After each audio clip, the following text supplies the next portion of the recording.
never discussed Big Bang Theory with you. That used to be a show that I watched all the time. I wonder if you can guess who my favourite character was.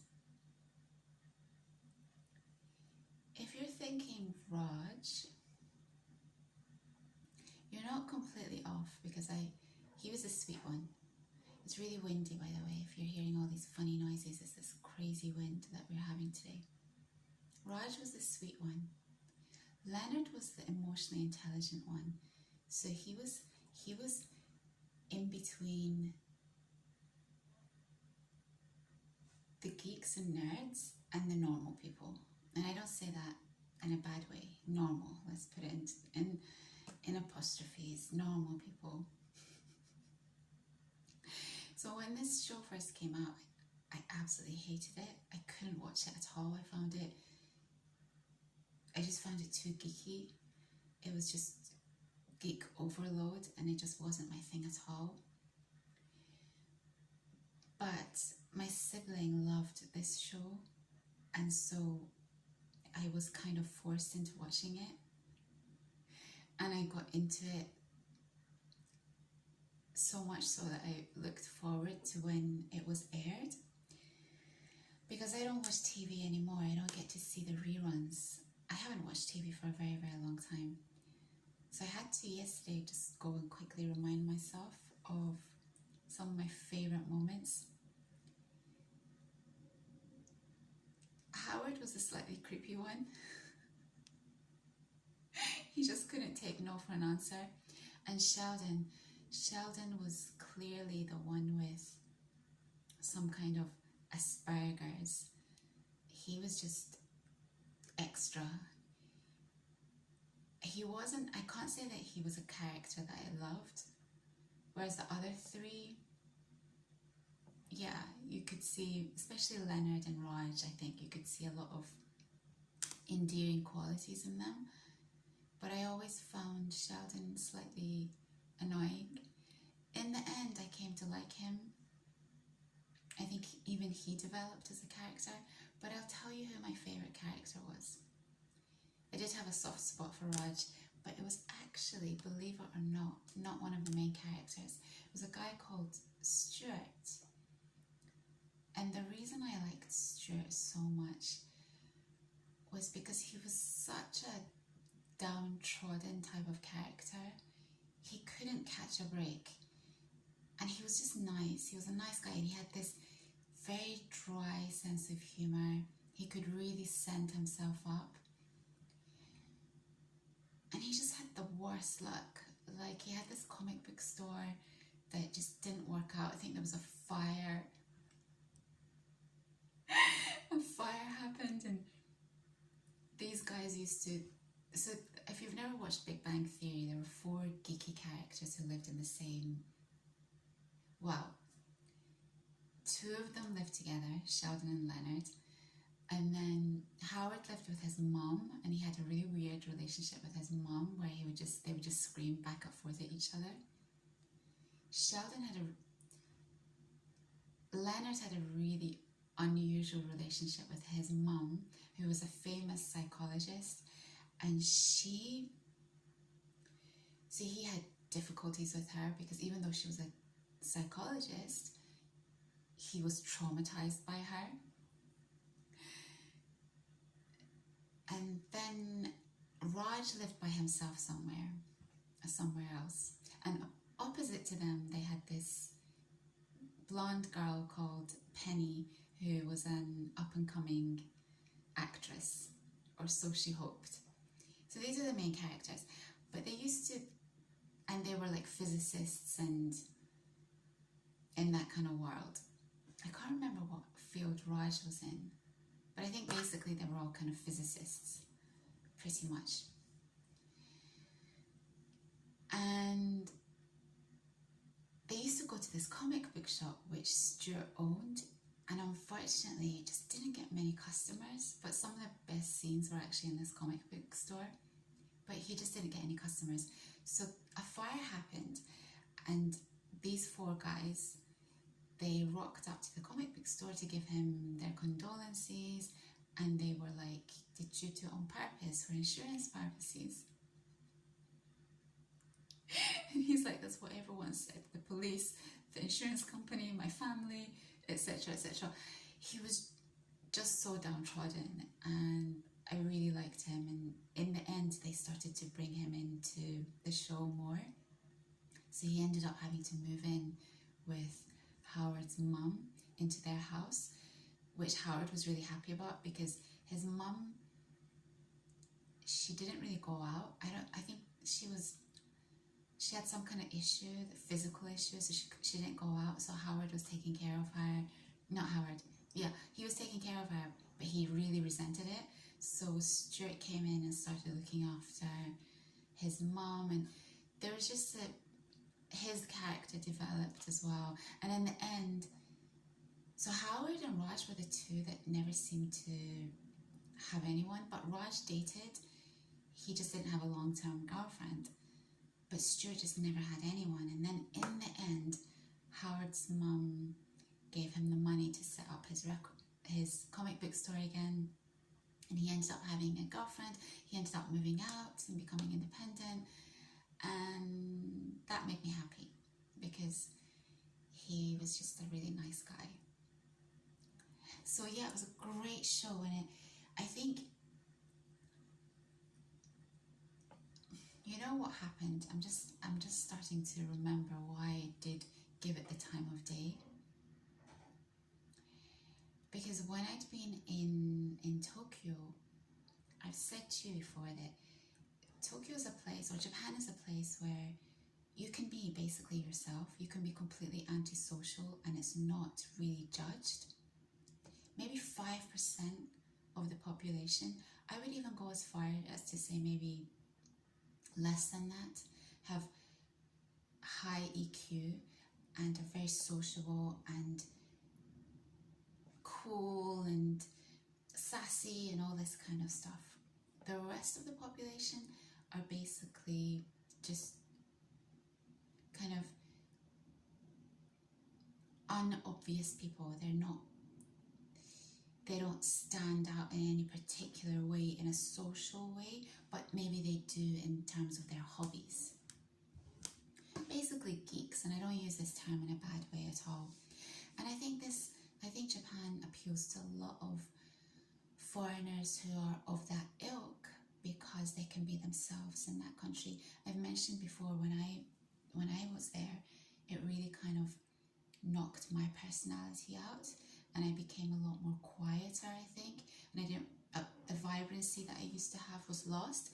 In other ways, it was really good for me because I was around a lot of these geeks and nerds, because in every situation, work related or even socializing, like I'd go to these drum and bass clubs and you'd get people like that.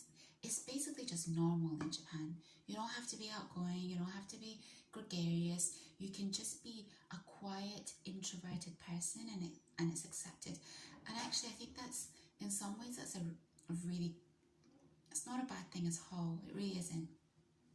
So I was around a lot of these people, and it made me have a lot of, I don't want to say empathy, like they're odd people or different or strange. I don't want to say that at all. I think it made me, because to be honest with you, in my university course, there were a lot of these type of people anyway. And I'd always, even when I was in school as a youngster, these people kind of gravitated towards me because I was, you know, I take people for who they are. So in Japan, I was around a lot of these people, and I liked a lot of them. I thought they were interesting people. Once you got them out of their shell, they really bloomed. And so I think that was eventually how I ended up watching it, because The Big Bang Theory, because I don't want to say interest, but I had more experience of those type of people, so I just was like, okay, whatever, let me give it a go. Gave it a go, and I ended up loving this show. And I just pulled up one favourite clip of mine from this show. It's when Raj and the guys are about to go out clubbing.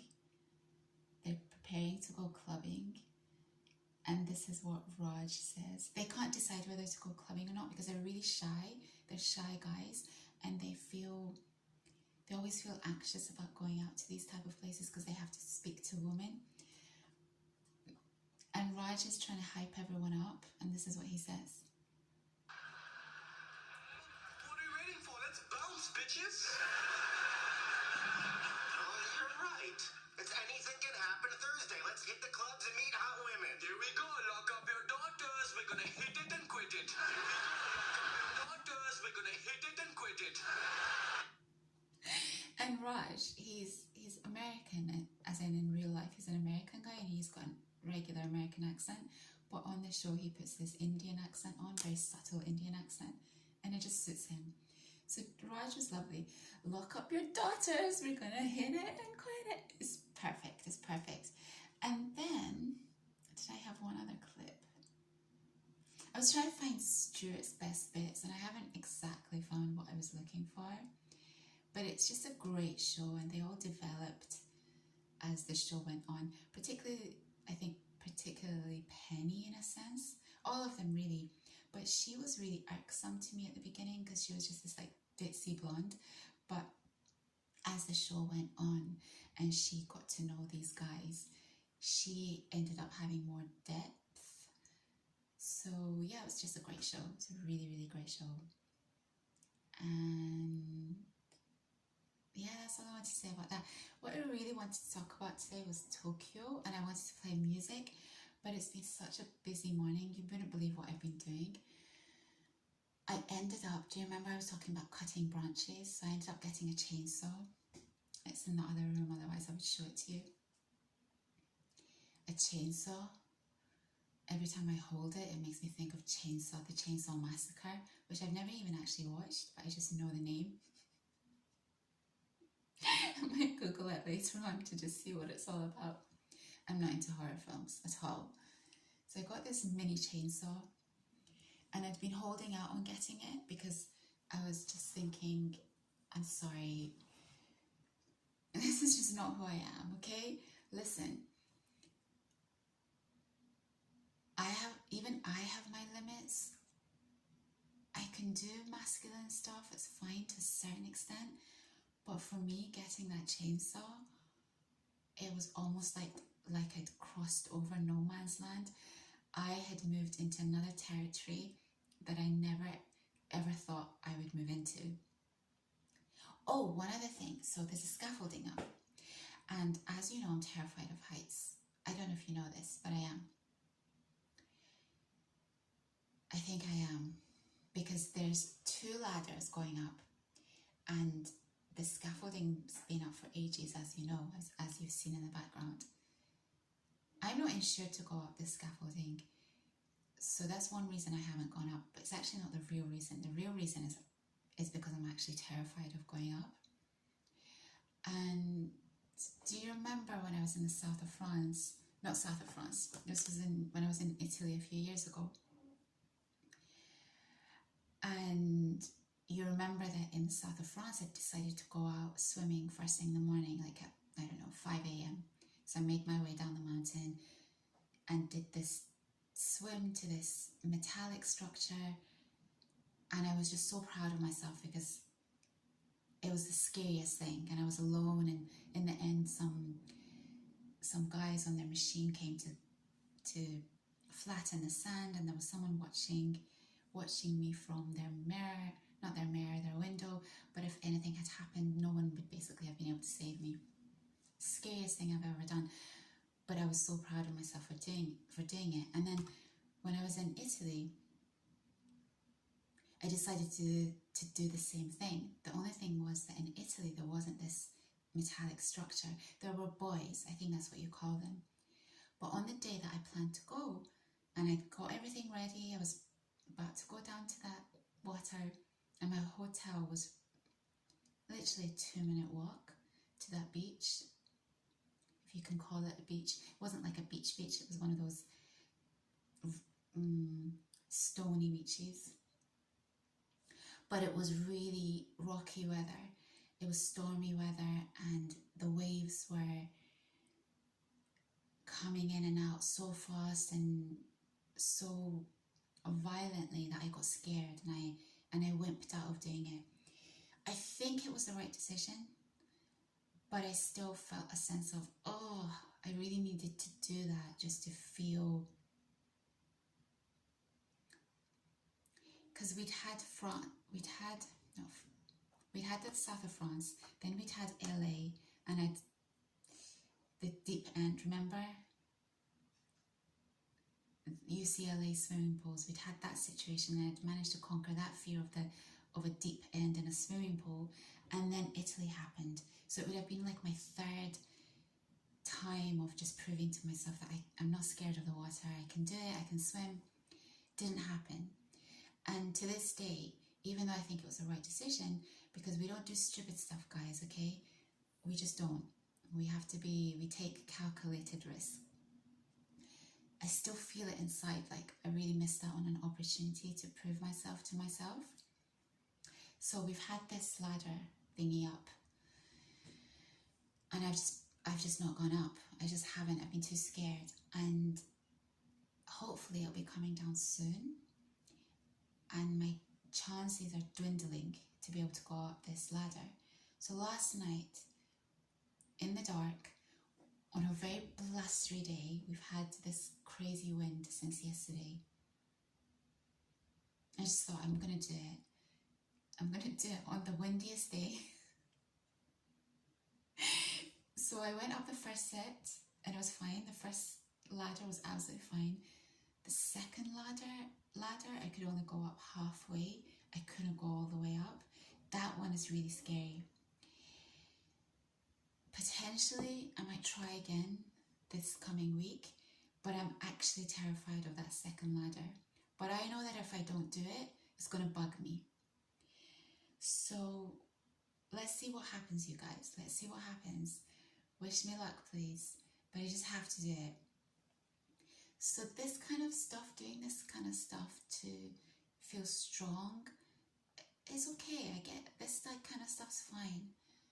But doing stuff like holding a chainsaw and cutting branches, that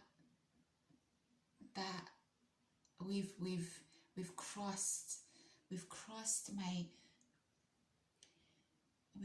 into a world that I just never wanted to enter. Did it feel fun hearing that? I mean, it's a kind of fun sound. And I can't lie to you. There's nothing fun about it for me, really. Do I feel proud of myself? No, it feels ridiculous to even say that I would feel proud of using a chainsaw. I know that there are women who do. When I've been searching certain things about repairs, I remember one woman writing into one of these repair type sites, I don't know, DIY type sites, and she was asking people about how to take off her whole roof and redo it herself, so she didn't have to get roofers in to do it. And she was an elderly lady, because she mentioned that in her post, and I was just like, the shame. So as I'm even talking to you about it, the shame of being ashamed, not ashamed, the shame of being disturbed that I'm having to use a chainsaw when you've got women doing these insane things like re-roofing their houses. I mean, I don't know what to say to you. It's not my thing. Secretly, maybe I'm a little bit proud of myself, because I had to order this chainsaw, and then I had to figure out how to put the chain on, which was so fiddly. And I was almost about to give up, and I just thought, no, you cannot. We're not quitters here. We are not quitters. So I finally figured out how to put this chain onto this chainsaw. And then eventually today, went and cut those branches. And yeah, not comfortable at all. So wish me luck with this ladder thingy. I'm going to try, you guys. I am. I'm scared, but I'm going to try. So I need to tell you about this artist because he's really special. And I also need to talk to you about Tokyo because I've been reminiscing about my life in the past. The thing is, the past is gone. You'll never get it back. But one of the reasons I kind of think I have to come off this channel in the new year is that I want to travel. Even though I kind of say I don't, I think I do. I think because it hasn't happened, I've become lazy about it. But I do want to. Traveling makes me feel so confident and so alive because the experiences that you have are constantly new. So I've become a little bit complacent and lazy about traveling. But that's what we need to do, is what I need to do on this channel. It's really important. So I was reminiscing about the past and how exciting and fun my life was. And I feel a deep sense that I need to recreate that in a different way. Everything has moments. And if you don't grab those moments when they are available to you, it's gone and then you live with regret. For example, now, it's not really true. I was about to say I have no interest in clubbing at all. That's not true. I have no interest in clubbing in the UK, but I've never clubbed in the UK. So it's a nonsensical thing to say. If I was in Tokyo tomorrow, I would quite happily go clubbing tomorrow in Tokyo. And I can talk a little bit more about that later. But here, there's no interest here. I don't think I've ever really been interested in clubbing in the UK. It's a different vibe, and I wouldn't be able to be left alone. I would be constantly having to,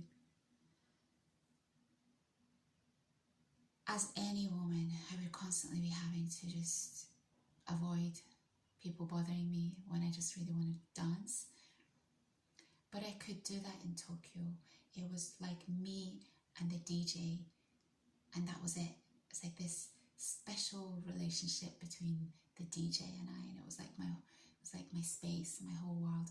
So I need to talk to you in more detail about that. It's just been a busy morning, and I want to